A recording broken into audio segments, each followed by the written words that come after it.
வணக்கம், நான் உங்கள் தீபிகா நடராஜன். இது வேல்பாரி நூறு.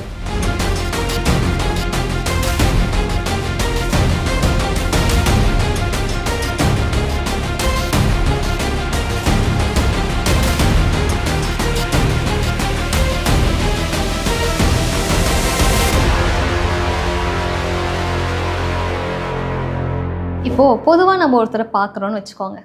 பார்த்தோன்னே அவங்க நம்மள்ட்ட என்ன கேட்பாங்க? நீங்கள் யார் அப்படின்னு கேட்பாங்க. யார் அப்படின்னு கேட்டால் நீங்கள் என்ன சொல்லுவீங்க? முதல்ல நம்ம பேர் சொல்லுவோம். அப்புறம் சில நேரங்களில் நம்ம என்ன வேலை பார்க்குறோமோ அதை சொல்லுவோம். அடையாளம் கண்டுபிடிக்க முடியலையா? இதான் எங்கள் அப்பா பேர், இது எங்கள் தாத்தா பேர், அவங்கள தெரியுமா, இவங்கள தெரியுமா, இப்படியெல்லாம் சொல்லி நிறைய பேர் அவங்க ஜாதி பேரையெல்லாம் கூட சொல்லிக்குவாங்க. ஆனால் உண்மையிலேயே நம்ம யார் அப்படின்னு கேட்டால் நம்ம என்ன பதில் சொல்கிறது அப்படின்னு நமக்கு சில நேரங்களில் யோசிக்க தோணுதில்ல. அதை பற்றி வேல்பாரியில் ஒரு செய்தி இருக்குது. நம்ம கடைசியாக பார்க்கும்போது கபிலரும் நீலனும் பரமமலை மேலே நடந்து போய்கிட்டு இருப்பாங்க. அப்படி நடந்து போய்கிட்டு இருக்கும்போது நீலன் கேட்பான் கபிலர்கிட்ட, ஆமாம் இவ்வளோ கேள்வி கேட்குறீங்களே, நீங்கள் யார் அப்படின்னு. நான் கபிலன் அப்படின்னு சொல்லுவார். கபிலனா? நான் உங்கள் பேரை கேட்கல, நீங்கள் யாருன்னு கேட்டேன் அப்படின்னு கபிலர் ஷாக் ஆகிடுவார். ஏய், என் வயசு என்ன, உன் வயசு என்ன, நான் எவ்வளவு பெரிய ஆள், இந்த உலகத்துல என் பேரை சொன்னா தெரியாத ஆளே கிடையாது. என்னை பார்த்தா அரசர்களே அலறி அடிச்சு கோட்டை வாசல் வரைக்கும் நின்று வரவேற்பாங்க. என்ன பார்த்து ஒரு சின்ன பையன் நீங்க யாருன்னு கேட்டது மட்டும் இல்லாம என் பேரை சொன்னா உங்க பேரை கேட்கலன்னு திமிரா வேற பேசுறியா? இது உன்னை பேசிக்கிறேன் அப்படின்னு மனசுல நினைச்சிட்டு, நான் ஒரு புலவனப்பா அப்படின்னு சொல்லுவாரு. ஓ பாணனா? இது பாணனாவா? பாணன் அப்படின்னா பாட்டு பாடுறவங்க, இசைஞர்கள், கலைஞர்கள். நான் எழுத தெரிஞ்சவன், புலவன் அப்படின்னு சொல்லுவார்.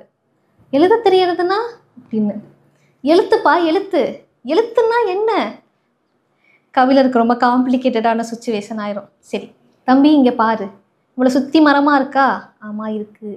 இந்த மரத்தை எல்லாம் ஓவியமாக வரைஞ்சா எப்படி இருக்கும்? நிறைய குகைகள் இருக்குது, நான் பார்த்துருக்கேனே அப்படின்னு. பார்த்துருக்கியா? அதே மாதிரி நம்ம பேசுகிற மொழியை ஓவியமாக வரையக்கூடிய ஒருத்தன் தான் நான், அதனால் எனக்கு புலவன்னு பேர் அப்படின்னு. ஓ அப்படியா, சரி இப்போ என் பேர் நீலன் இருக்குல்ல, அதை எழுதி காட்டுங்க அப்படின்னு சொல்லுவார். சரி இங்கே வா அப்படின்னு மண்ணில் உட்கார வச்சு ஒரு சின்ன மரக்குச்சி எடுத்து நீ லா இன் நீலன் அப்படின்னு எழுதினோன்னே அதை பார்த்துட்டு வழக்கம் போல் நக்கலாக சிரிச்சுட்டு நீலன் எழுந்து போய்கிட்டு இருப்பான். கபிலருக்கு டென்ஷன் ஆயிரும். இவன் நான்சிங்காக கேள்வி கேட்டது மட்டும் இல்லாமல் நம்ம எழுதுனா அதை மதிக்காமல் வேற நடந்து போகிறானே அப்படின்னு அவரை கூப்பிட்டு, எப்பா உன் பேரை எழுதி காமிச்சா பார்த்தையா அப்படின்னு.